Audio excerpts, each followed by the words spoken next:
નગરમાં જ્યારે આમ આદમી પાર્ટીની સભા થઈ રહી હતી ત્યારે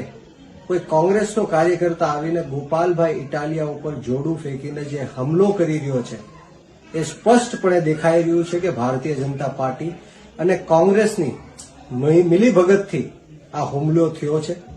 જે રીતના ગોપાલભાઈ ઇટાલિયાની લોકપ્રિયતા દિવસે ને દિવસે વધી રહી છે, આમ આદમી પાર્ટીની લોકપ્રિયતા દિવસે ને દિવસે વધી રહી છે, હજારો લોકો દિવસે ને દિવસે આમ આદમી પાર્ટીમાં જોડાઈ રહ્યા છે, સમર્થન આપી રહ્યા છે, ત્યારે ક્યાંક ને ક્યાંક પેટમાં તેલ રેડાતું હોય એના કારણે આજનો આ કાયરાના હુમલોનો હું કહીશ કે કાયરો કરતા પણ વિશેષ આ લોકો ડરી ગયા છે, બી ગયા છે, ગભરાઈ ગયા છે। જે રીતના આમ આદમી પાર્ટી બધા જ ઇલેક્શનોમાં જીતી રહી છે,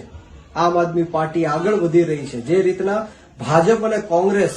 આમ આદમી પાર્ટીને વિસાવદરની અંદર ન હરાવી શકી, ગોપાલભાઈ ઇટાલિયાને ન હરાવી શકી, એના કારણે અવારનવાર ગોપાલભાઈ ઇટાલિયાની સભામાં સવાલો પૂછવામાં આવે છે, તકલીફો પહોંચાડવામાં આવે છે અને આજે સ્પષ્ટ થઈ ગયું છે કે ગોપાલભાઈ ઇટાલિયા ઉપર જે હુમલો કરવામાં આવ્યો એના કારણે સમગ્ર ગુજરાતના લોકો ખૂબ જ ગુસ્સામાં છે, ખૂબ જ ભારતીય જનતા પાર્ટી અને કોંગ્રેસનો વિરોધ કરી રહી છે અને આવો હુમલો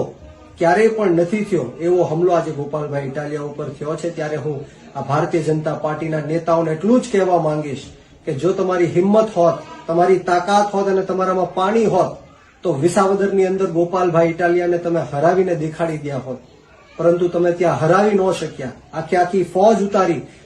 પોલીસ ઉતારી, માફિયાઓ ઉતાર્યા, ગુંડાઓ ઉતાર્યા, પૈસા વેડફ્યા, દારૂ વેચ્યો, છતાં પણ